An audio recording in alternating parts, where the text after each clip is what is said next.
On January 5th, at about 1 a.m. Pacific time, the moon ingresses into the constellation called the Regulator, Bharani Nakshatra.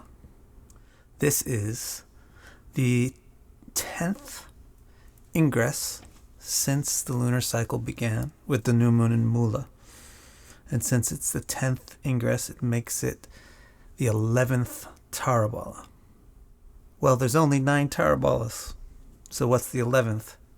You restart. So the 10th Tarabala is the first, and the 11th is the second. So today, the moon is ingressing into Bharani with the second Tarabala. The second Tarabala is described as sampada, which means to enrich.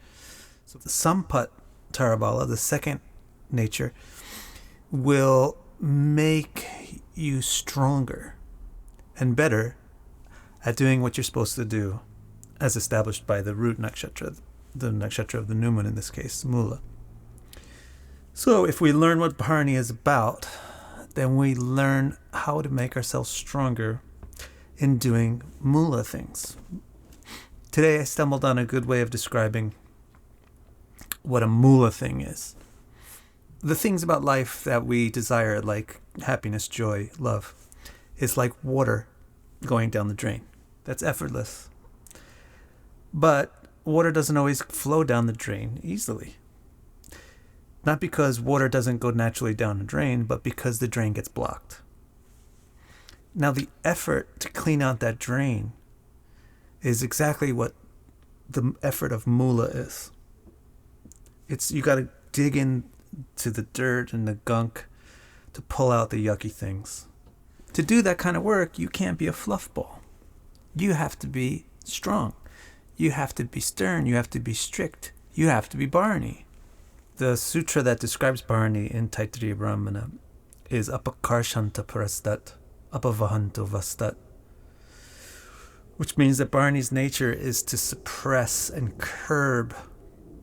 We will be stronger in uprooting lies and bad things from our life and from our world, the more we are disciplined with them.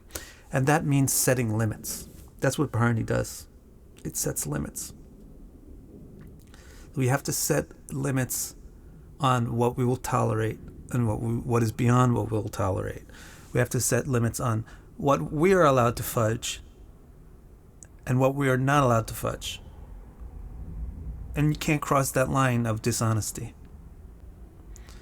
Without that discipline and strictness with yourself and with others, you won't be able to experience happiness because your drain will be clogged with the tangled roots of lies.